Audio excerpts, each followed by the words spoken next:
The Isuzu D-Max is now on its second facelift of its third generation, and this vehicle continues to prove itself as a strong and capable pickup truck, often the choice of farmers and people who really need a truck to actually behave like a truck. It's not without its luxuries, however, but it's definitely not just an oversized SUV. This latest facelift has brought some external tweaks which have upgraded the exterior, as well as a new infotainment system, an upgraded sound system, more driver aids to make it safer than ever, and also a new drive mode for the four-wheel drive system, which make it even more capable off-road. But is it still value for money? It was always cheaper than the Ford Ranger or the Toyota Hilux, but the prices have increased. So is it still as good value for money as ever before? Well, that's what we're going to talk about in today's video. Hi guys, I'm Tish and welcome back to my channel Auto Social UK. In today's video, we'll be talking all things Isuzu D-Max. So if that sounds good, then please keep watching. And if you do like new car and pickup reviews, then make sure you hit the subscribe button and join the Auto Social UK family.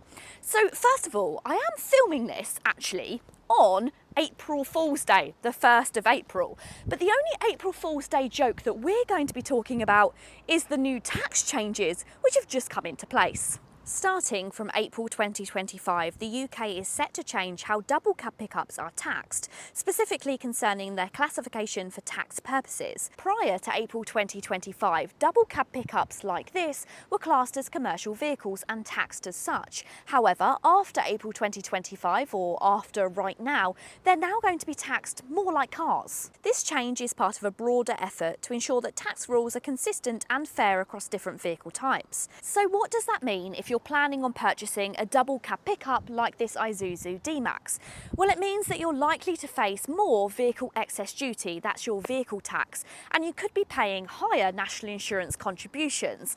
So that's not exactly a positive. In fact, it's quite a negative, and I know that a lot of people will have strong opinions. So please let me know if it's affected you by commenting down below. However, there is some good news, or some slightly good news, and that's the fact that the Isuzu D-Max comes in a ton of configurations, which include single cab as well as double cab configurations. Let me run through all the different ways that you can get your Isuzu D-Max.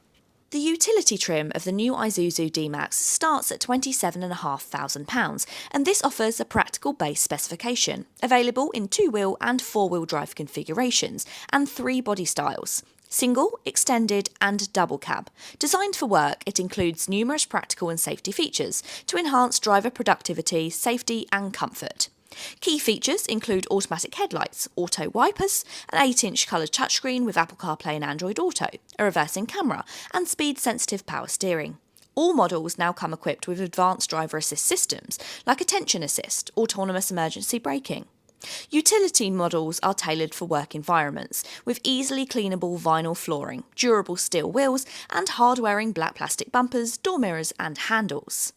The all-purpose range of the new Isuzu D-Max introduces automatic transmission and includes the DL20, the DL40 and V-Cross models.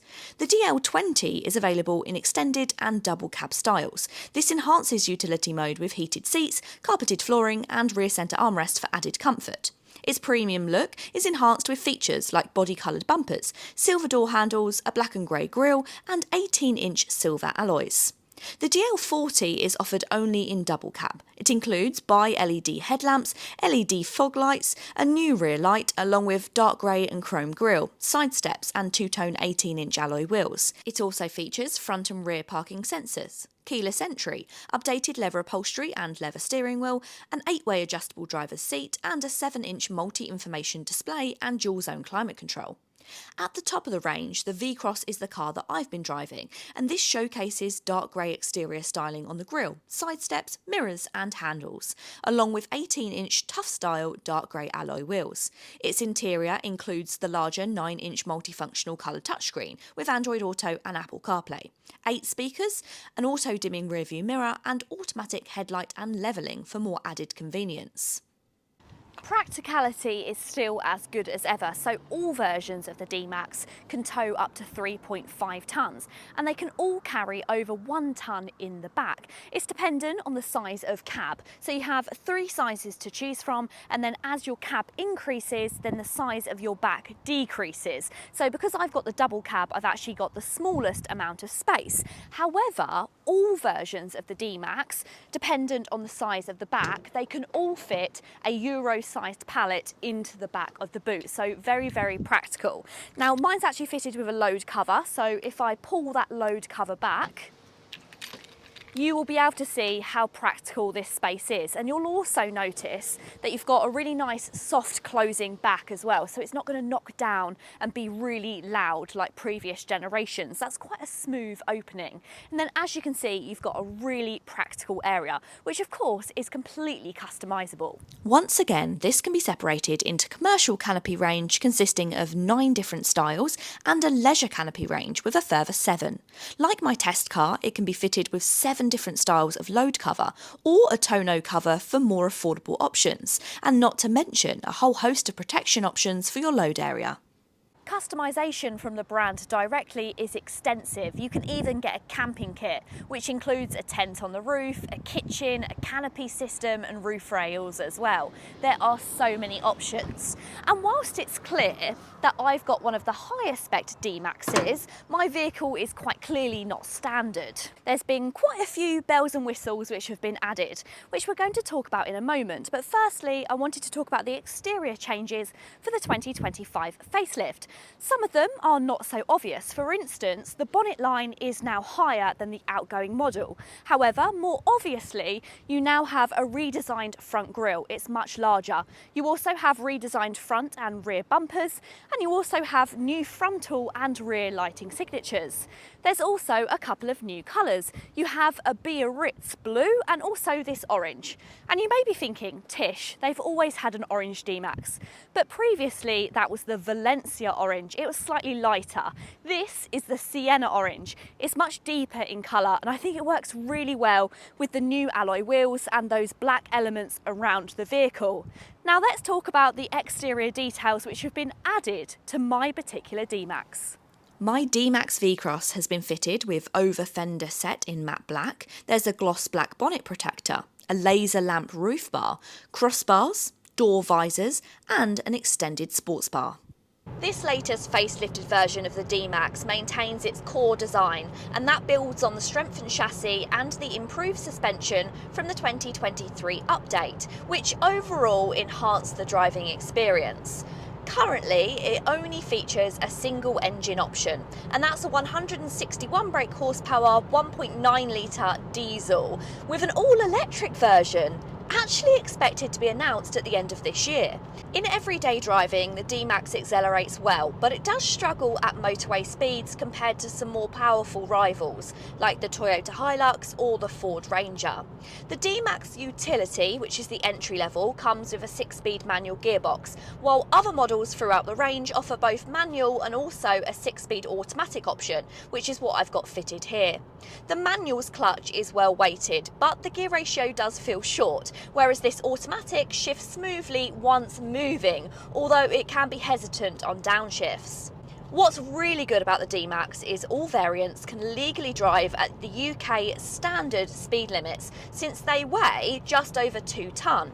The ride quality is also significantly better than older pickups, though it can feel bouncy when unloaded, transmitting shudders over sharp bumps. While not uncomfortable, it does lack the control of the Hilux and the refinement of the Ford Ranger, particularly in corners, and this is where the D-Max's light steering definitely favours off-road performance rather than on-road.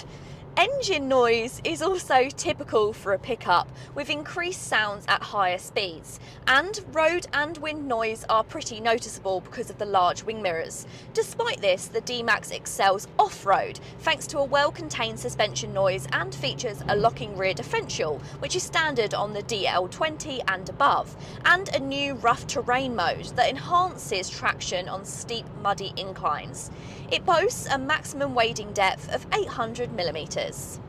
Something which has been significantly upgraded for this latest generation vehicle is the ADAS systems. So they're all of your intelligent safety systems. You've got things like lane assist, adaptive cruise control, you've got speed recognition and also your rear cross traffic alert. What I like about the systems inside of this D-Max is they can be easily tweaked to your personal preference. So simply touch the car on the touchscreen and that will bring up all of your systems, and then you can turn them on and off depending on your personal preference. And I really like the fact that you can leave your traffic sign recognition on so you can see the speed limit on your digital dash, but you can actually turn off the warnings, so it's not going to bleep at you when you go over the speed limit. Now you will need to do that every single time you get in the vehicle, but I do like that they've done it in just one simple touch of the touchscreen. Much better than a lot of vehicles, and especially the Toyota Hilux. Something else that I really like is the fact that they've changed the adaptive cruise control to be intelligent, which feels like some pretty heavy tech to have in a truck. It feels very obvious to me that despite the practicality when it comes to having a double cab like I have here, this is unapologetically a diesel truck fitted with a diesel engine, which can be quite noisy at times. It's probably something that a lot of people have come to expect, but if you drive things like Ford Rangers or the latest Toyota Hilux, they are more refined than the Isuzu. But I know many people want their truck to feel like a truck, and in that instance, this is definitely ticking that box. Of course, it's very much dependent on which specification you go for, but previous generations of the Isuzu D-Max did feel inferior in interior quality compared to a lot of their competitors, with both the Toyota Hilux and also the Ford feeling much plusher inside. But this latest generation feels up there with some of the best. It's still not quite as plush as the new Ford Ranger, but then again, when it comes to the D-Max, it's all about usability and durability. So I think when it comes to that, it's perfectly suited inside. But you will find leather across the dashboard. You also have some higher quality plastics which run down to these glove box sections. You also have some dark grey gloss which sits along the centre and surrounds this touchscreen, and that matches with the darker gloss that you get on the outside as well. It feels quite cohesive. Now there is quite a bit of gloss still in this vehicle, and that isn't always the best for keeping it clean, and I can imagine when you've got sticky fingers from enjoying a cheeseburger for lunch, then that's going to get lots of sticky marks on it. But then again, you don't really have to worry in a vehicle like this. It's rough and ready, it's set to be dirty. In this higher spec model you also get this leather interior which feels very good quality, and it also soaks up some of the bumps as well. Now for the latest facelift prior to this one, they did also include a bit more cushioning in the seats to help with some of that rougher ride when you're on that rougher terrain. There's plenty of storage options inside here. You've got lots of storage inside the door cards, you've got storage inside the armrest, and you've got two glove boxes. So you've got an upper glove box there, and you've also got a lower glove box. Now one of these used to include a DVD system, and that took up a lot of the space. So it's good to see that now you just have lots of storage options. I wouldn't say it's one of the best storage options. The storage inside the doors is a little bit stingy in my opinion, but overall I think it's pretty good. You also get a glasses holder, which I'm going to take my pair of glasses out of this because I definitely would have forgotten them and left them in there. So in terms of the new infotainment system, so because this is the highest spec model, it means that it gets a 9-inch touchscreen, but you get an 8-inch setup throughout the rest of the range. It's not exactly the clearest, nor is it the highest in graphics, but overall it works very well, and I think it's perfectly acceptable. You do get wireless Apple CarPlay and Android Auto as standard, which is great. You also get some very nice physical climate control dials, and I like the fact that you still have a little screen that feels a little bit higher quality, but they're really easy to use, so you've got the best of both worlds. On this higher specification model, I've also got wireless charging, but actually when it comes to standard specification across all of the models, it's very high. The double cab continues to be the do-it-all option. So when you don't carry passengers, you can fold up these seats and access extra storage, but put those seats back down and then it becomes a very practical space for families. Inside the rear here, I have plenty of room. I've got plenty of legroom and lots of headroom as well, although this driving seat is all the way back, so I've got even more space if you're sitting behind someone like me. You also still have this little hook, which can be able to hang things up to 4 kilograms, which is super handy. And the USB has been changed for a USB-C in the rear here. You also still have a pull-out armrest, and that features a couple of cup holders. Overall, it's just a very practical space. There's no denying the fact that those new taxation rules are definitely going to affect the amount of double cab vehicles that Isuzu sell, but it's likely to affect the whole commercial vehicle market. The good news, however, is Isuzu still has some low prices and also some single cab options that are able to dodge those taxation rules. It's certainly an excellent vehicle all round. Sure, it's not exactly the most refined. That wind and road noise can be a little bit unbearable at times, but it makes up for it in practicality. You have that fantastic load capability as well as the ability to tow, and just overall its practicality and reliability. But let me know, what do you think of the Isuzu D-Max? Is this one of the best pickups you can buy? Let me know all of your thoughts down below. I really hope you have enjoyed this video. If you have, go ahead and give it a big thumbs up, and if you want to see more videos like this, then you know what to do. Go ahead and hit the subscribe button. Until next time guys, see you later.